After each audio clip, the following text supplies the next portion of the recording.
Welcome here to the Crescent Fort United Church for the celebration of Brenda's life. We have just a couple of announcements to make before we begin today. Following our service, we will be gathering in the adjoining fellowship hall for some refreshments, conversation, and would like to sort of thank you in advance for responding to the direction of those who are ushering. Family will join you in there. They're going to be seated and are inviting you to come and talk to them at your convenience.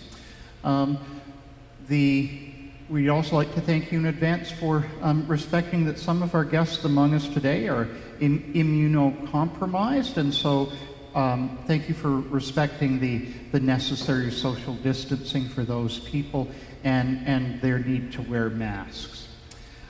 Let's enter into a time of reflection and worship. May the peace and comfort of God's Spirit be with us all.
Please be seated.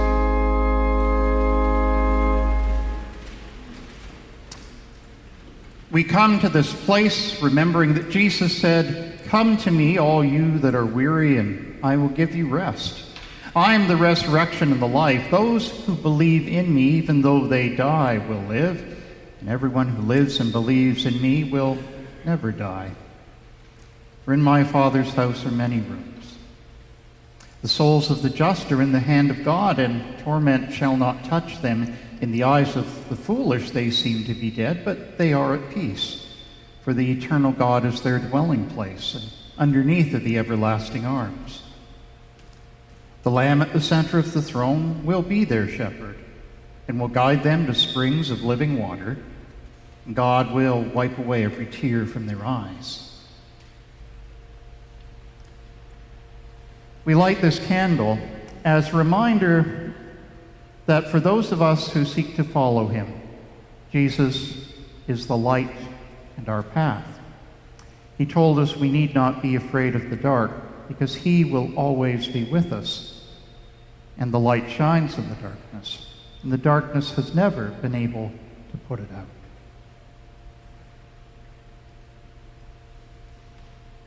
I invite you to turn in your order of service as we sing together our first hymn, "In the Garden."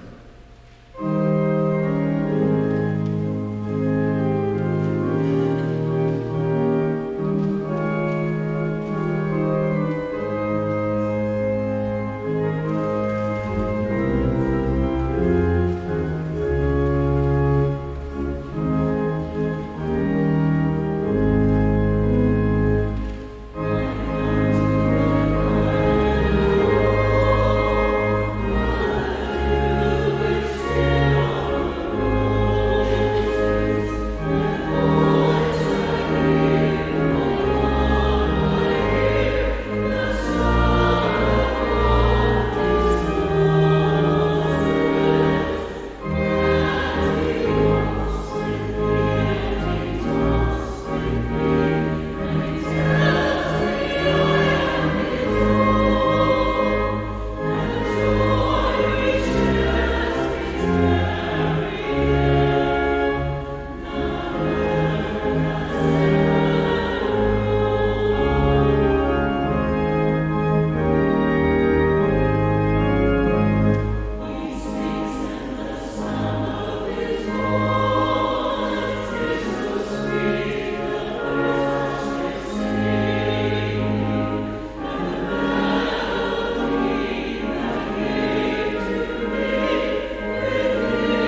Please be seated.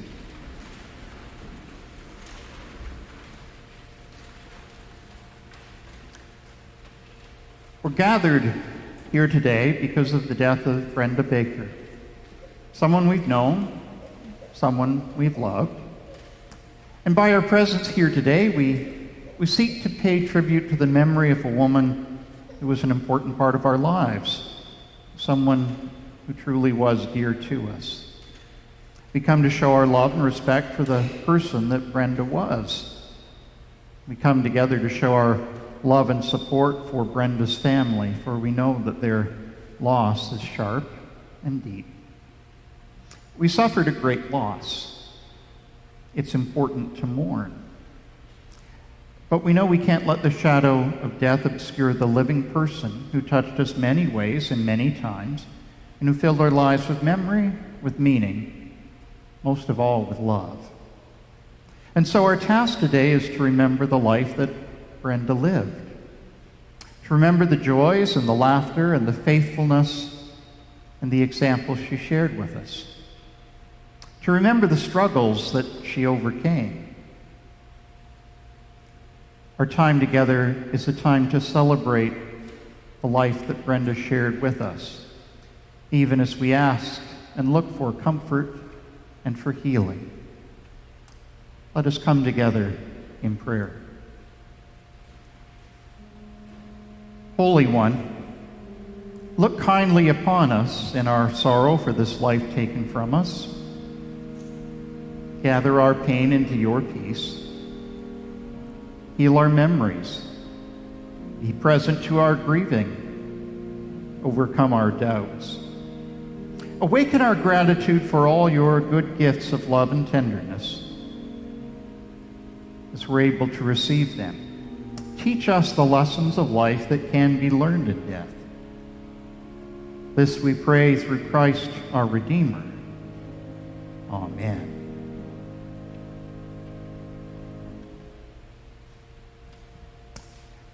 Now, as I indicated a few moments ago, later this afternoon, there'll be an opportunity for us to gather and share our memories of Brenda with one another over food and conversation.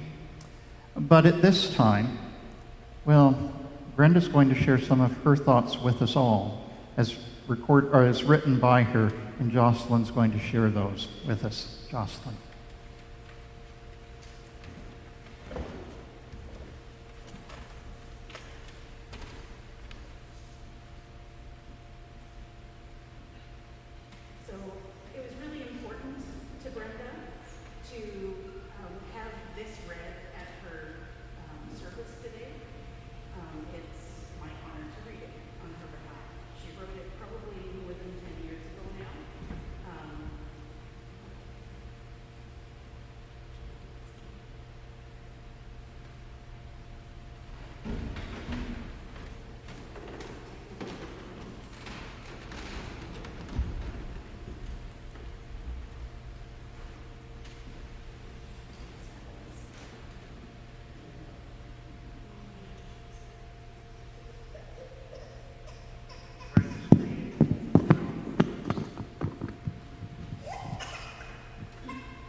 Can people hear me now? Yeah? Okay. So it was really important for Brenda to have this read at her service today. It's my honor to read it. She wrote it probably more than 10 years ago now. It's called The Importance of Tony in My Life. On November 13th, 1988, after 6.5 years of waiting, I finally received the phone call. They had a little boy for me to meet. I was excited, but also thought, am I ready for this? When I arrived at the home where Tony was staying, I saw this cute little boy standing in the middle of a large picture window. It was quite overwhelming for me to comprehend that this little boy would soon be in my care. My life would be changed forever. By December, the move had taken place, and we were now a family. He was the best Christmas present anyone could have ever received. It was amazing how things fell into place. Tony, being 6, was already attending school, so I continued to work. After school and work, we spent our time together. We would find time to play games and cards, visit with my parents, or attend one of his many activities. Tony joined many activities over the years, and I got involved. I belonged to the Scouting Parent Committee, taught Sunday school, was a Morris Men mum, sports and music spectator, and of course, did my share of fundraising. We lived in a row house in St. Norbert up until November of 1999, when we moved into an apartment to be closer to my mum. Tony chose to strike out on his own in 2000. He lived with friends and finally found a place of his own. Buying gifts for him was easy for a little while. He didn't realize how many luxuries we had at home: cable TV, VCR, microwave, free laundry. It's been quite fun getting the phone calls. "Mom, how do you cook this? Can you take me grocery shopping for the heavy stuff? What are you cooking for supper?" We're in touch every week and actually talk to each other. Now I know why Mom and Dad said that their kids were very important to them. This is where Brenda's writing ended, however. And I can add that Brenda was so very happy to call herself Tony's mom. She told me on several occasions how he was the best thing that ever happened to her in her life. And she only wished that it hadn't taken 6 years to have him join her family. She was proud of her son, and she was thrilled when a granddaughter came along. Being crafty her whole life, she needed to make something that settled on a poncho for Bella. When Luna recently entered the picture, Brenda really wanted to make one for her too. She started a couple of rows, but her hands were weak, so she asked Shirley Mackenzie, a friend at the apartment block, to finish it. Shirley did a lovely job, and I finished it by adding the little side connections while sitting with Brenda in the hospital. Upon final inspection, Brenda said it was great. She was so pleased to be able to give it to Tony for Luna. I asked her if there was anything she wanted me to write down for her grandchildren for when they were older. She said, "No, I just hope they will get told about Grandma and how much she loves them." Well, that won't be difficult for Tony. He's told me how she was the best mom and a great grandma, always ready with a treat. Tony also asked that I share these words on his behalf as well. "It's hard to believe. It's been nearly 35 years since Mom and I came into each other's lives. Without her, who knows where my life and how my life would have turned out. I know it wasn't easy for her being a single mom wanting to adopt a child. We had so much fun together throughout the years. Memories I'll cherish forever. Now I'm 40 years old. When I was a kid, I used to think that was so old at that age. I'm so glad that we were able to give her grandchildren to enjoy. She's the strongest, bravest person I've ever known. She lived an incredible life."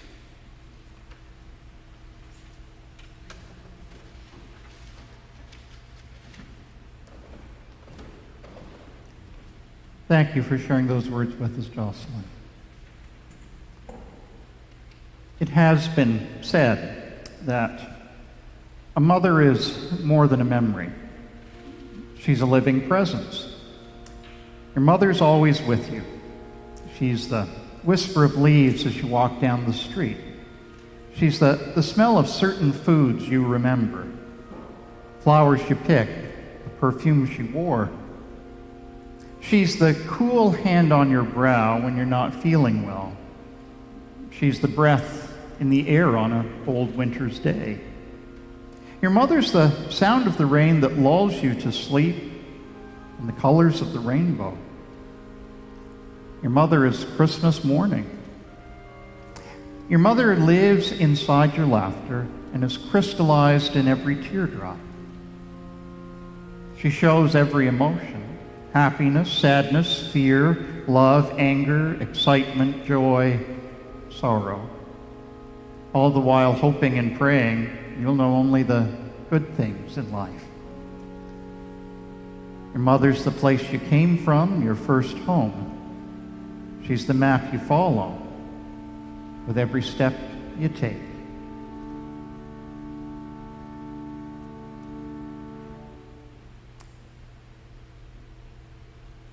Grief is not forever, but love is.